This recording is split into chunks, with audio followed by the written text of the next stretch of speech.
Hey, on se rejoint aujourd'hui pour une nouvelle vidéo. Alors là, hop, attention, tac.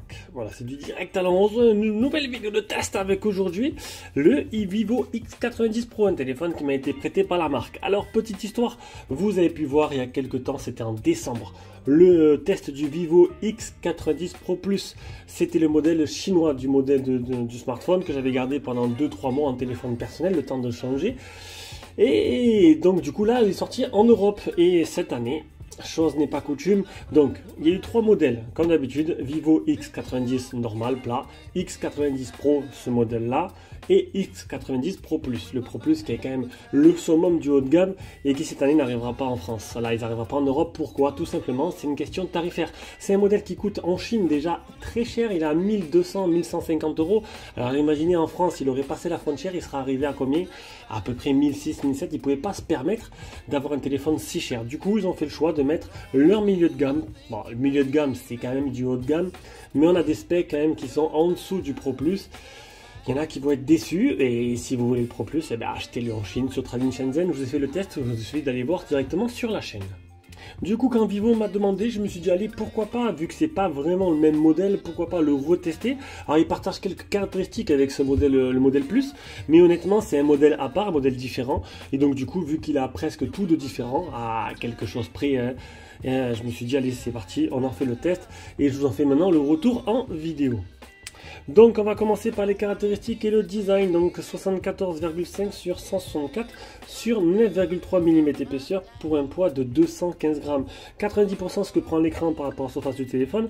On a des bordures, bon c'est exactement le même design qu'on a eu sur le modèle Pro Plus. On a vraiment l'impression d'avoir vraiment le même modèle. Ça va être voilà, des petites subtilités qui vont changer. On va voir ça à suite. Bon, dans le déballage, j'ai fait le comparatif avec la tablette et c'est là que je me suis décidé à faire un vrai test parce que je me suis dit qu'il allait vraiment avoir quelques différences.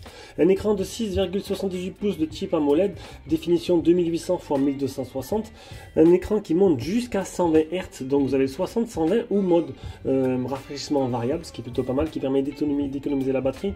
Un écran qui a une luminosité qui est de 1300 CD. Alors c'est pas le mieux qui peut se faire actuellement, c'était 1007 je crois ou 1008 sur le Pro Plus.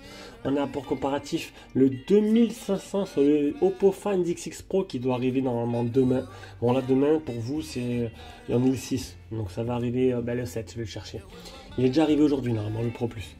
Le Pro de chez Oppo. Et on a 2000 CD pour le Xiaomi 13 Pro. Donc voilà, vraiment une grosse différence. Alors c'est un pic de luminosité, c'est pas tout le temps, hein. Vous n'allez pas mettre l'écran à fond. Là, une luminosité, je l'ai baissé, je l'ai pas mis en automatique parce que je me suis dit que si j'allais le mettre en automatique, ça allait, voilà, déjà rien que là, je vais devoir baisser un peu. Hop, on va baisser un peu pour le besoin de la vidéo. Ce sera déjà plus intéressant pour tout le monde. Alors, on continue. Niveau appareil photo, dans l'écran là, dans le trou ici, on va peut-être monter, hop, on va remonter un chouïa. On a quoi? Un appareil photo 32 mégapixels de chez Samsung avec une reconnaissance faciale qui marche plutôt correctement, voilà, qui est très très rapide. Il y a bien sûr le capteur, hop, hop, hop, sous l'écran. Alors la différence c'est que c'est pas un capteur ultrasonique qu'on peut avoir sur les derniers IQ ou sur les derniers Vivo. C'est un capteur banal, tout simple, qui marche bien sûr, mais qui n'est pas aussi performant que l'ultrasonique du Pro Plus. En dessous on aura le port Type-C, on aura le haut-parleur. Alors la mise au point, bien sûr, j'ai l'impression qu'elle se fait sur la boîte derrière et pas du tout sur le téléphone. Voilà, donc haut-parleur, double haut-parleur stéréo, alors pas sur la tranche du tout. Alors on va devoir enlever ça. Ouais, c'est les aléas du direct. Ça m'inquiète pas. Ça fait peut-être un truc un peu vide. On va rajouter la petite boîte ici, en espérant qu'il fasse la mise au point là. Voilà. Donc, au-dessus, on n'a rien sur la tranche du téléphone, mis à part un petit port IRC là qui fera office de télécommande. Donc le haut-parleur va se trouver ici, au niveau de l'oreille. Ce côté gauche, on n'a rien. Côté droit, bouton power, bouton volume plus moins. Alors oui, c'est un modèle noir, c'est pas des plus simples à filmer. Là, on y voit très bien. On a un effet de faux cuir plutôt sympathique. On a cette barre là. Et on a le gros bloc photo parce qu'il partage la même particularité. Donc le dernier objectif de chez Sony, le IMX 989, ouverture 1.75, un capteur de 1 pouce. Et vous allez voir en photo, il est aussi bon que son grand frère. Il y a juste le grand angle qui diffère. On a un grand angle IMX 663 12 mégapixels, un portrait 50 mégapixels, un IMX 758 et un téléobjectif Omnivision OV64B qu'on ne présente plus, qui est un très bon objectif aussi.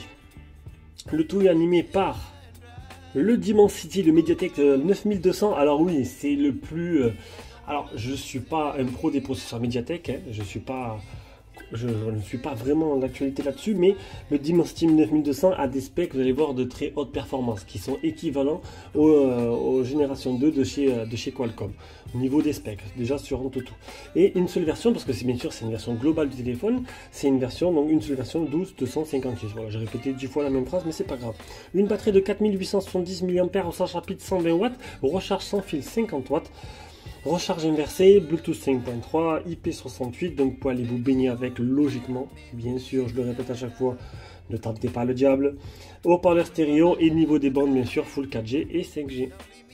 Au niveau de l'écran, bon là, rien à dire, très bel écran AMOLED, très lumineux. Voilà, bon, je vous l'ai dit dans les specs, 1300 CD, c'est pas le mieux qui se fait actuellement. Alors c'est oui, il y en a qui vont dire c'est un peu dommage comparé à la concurrence.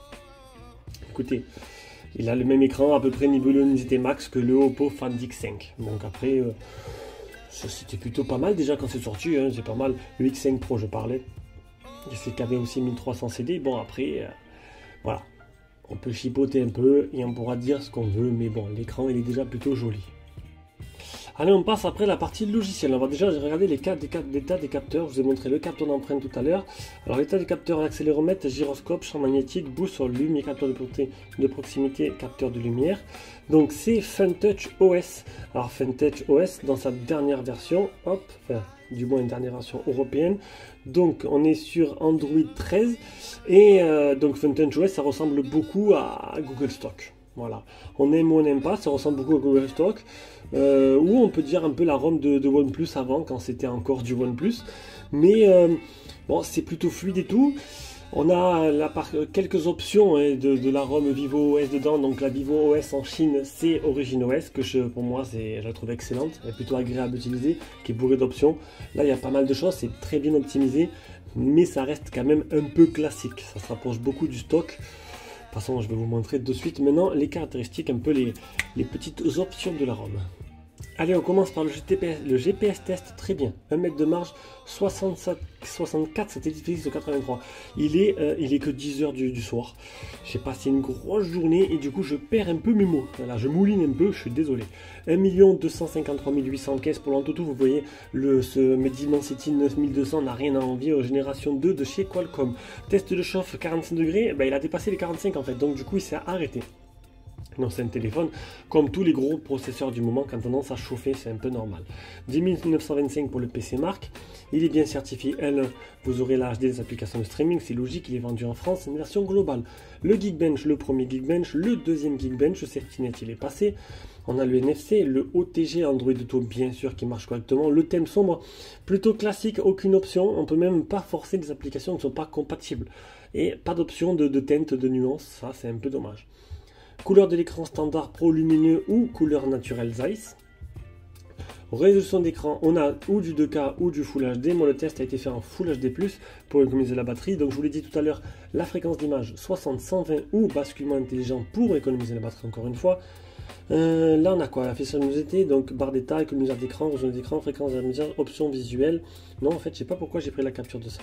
Allez, l'onglet personnalisation avec fond d'écran, thème toujours à l'écran, Always on Display, les couleurs, paramétrage d'écran d'usage, paramétrage d'écran d'accueil, mode simple, les effets dynamiques, donc pas mal d'effets dynamiques, le déverrouillage, l'empreinte digitale, la reconnaissance faciale, l'animation de charge et tout, un peu comme toutes les ROM, le mode ultra jeu, le S-Capture, donc 3 doigts ça fait une capture d'écran, donc S-Capture, fractionnement intelligent, mouvement intelligent, donc le double tap pour l'allumer et pour l'éteindre, les actions rapides, touche facile, retouche visage, notification flash, le planificateur de tâches et on arrive à l'autonomie, donc une autonomie 4870 mAh, recharge rapide 120 watts.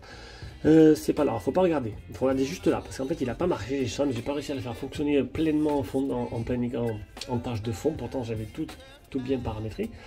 J'ai utilisé 56% en 14h04 et hop on tourne et avec un temps d'écran de 3 h, 2h58.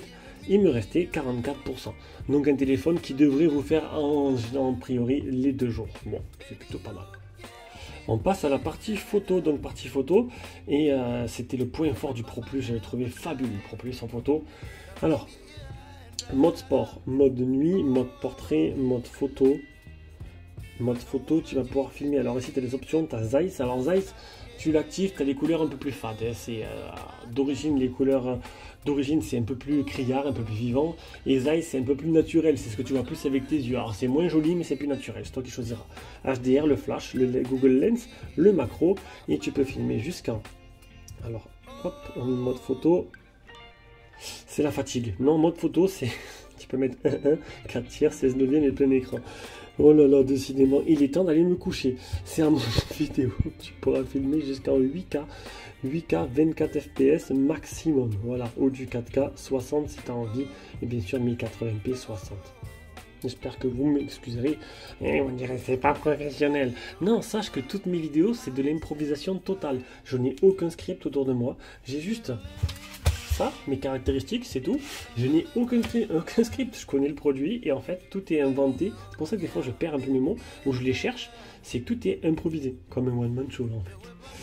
Voilà, donc j'ai aucun script. Et un mode plus, tiens quoi, haute résolution, panorama, document ultra HD, exposition longue, accélérée, ralenti, super lune, c'est étoilé, blablabla, blablabla. Je te laisse regarder la suite.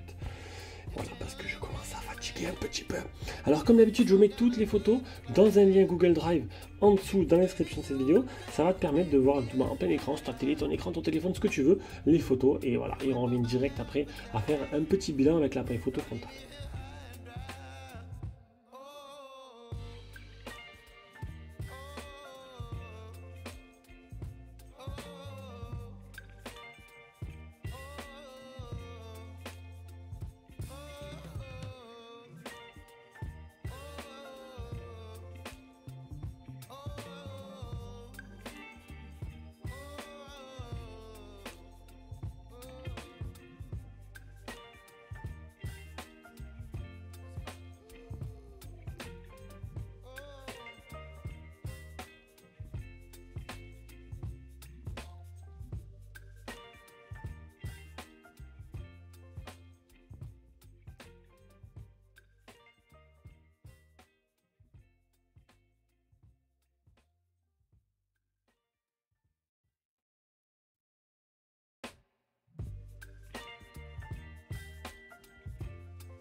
Allez, on se revient avec cet appareil photo frontal, l'appareil photo frontal de 32 mégapixels pour faire un petit bilan sur la partie photo.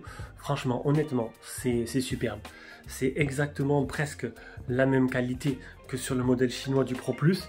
Je me suis régalé, les photos parlent d'elles-mêmes. Le mode nuit, il est un peu plus efficace que le modèle chinois. Je trouve que la scène est encore plus jolie, plus éclairée. Presque pas de bruit dessus. C'est beau, c'est net, c'est propre, c'est lumineux, c'est joli. C'est le macro. Vous avez vu la petite fourmi là? Elle est toute petite. Hein, magnifique. Voilà, magnifique. Franchement, bravo Vivo, le top. Allez, après une partie photo exceptionnelle, nous allons passer à la qualité du son.